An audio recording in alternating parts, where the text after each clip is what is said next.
Hi అండి, అందరికీ నమస్కారం. Welcome back to my channel. ఈ వీడియోలో ఇప్పుడే అందిన వార్త అండి. ఉద్యోగులకి గుడ్ న్యూస్ చెప్పిన సీఎం చంద్రబాబు. పూర్తి వివరాలు అయితే వీడియోలో ఉన్నాయి. వీడియోని ఎక్కడే కానీ స్కిప్ చేయకుండా ఎండ్ వరకు చూసినట్లయితే ఇన్ఫర్మేషన్ పూర్తిగా అర్థమవుతుంది. వీడియోని ఒక లైక్ చేయండి ఫ్రెండ్స్. ఒక విషయానికి వచ్చినట్లయితే ఏపీలో టీడీపీ కూటమి ప్రభుత్వం ఏర్పడిన విషయం తెలిసింది. ఈ నేపథ్యంలో 4వసారి ముఖ్యమంత్రిగా టీడీపీ చీఫ్ చంద్రబాబు నాయుడు బాధ్యతలు చేపట్టారు. ఈ క్రమంలోనే సీఎం చంద్రబాబు రాష్ట్ర అభివృద్ధిపై దృష్టి పెట్టారు.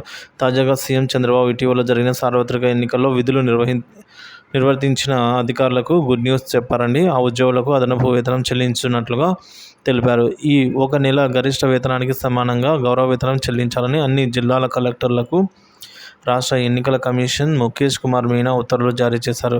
కేంద్ర ఎన్నికల సంఘం ఆదేశాల మేరకు ఈ నిర్ణయం తీసుకున్నట్లు ఉత్తర్వులలో పేర్కొన్నారు. దీంతో ఎన్నికల విధుల్లో పాల్గొన్న ఉద్యోగులు, సిబ్బంది హర్షం వ్యక్తం చేస్తున్నారు. గౌరవ వేతనం ఎవరికి వస్తుంది?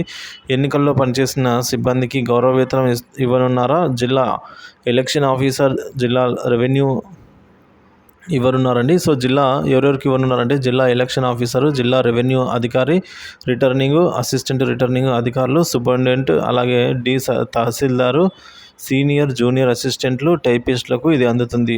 పోలింగు, కౌంటింగ్ లిమిటెడ్ పీరియడ్లో విధులు నిర్వర్తించిన జోనల్ రూట్ పోలింగ్ కౌంటింగ్ ఆఫీసర్లు, అలాగే అబ్జర్వర్లకు, మైక్రో అబ్జర్వర్లకు అయితే ఈ గౌరవ వేతనము అందదు.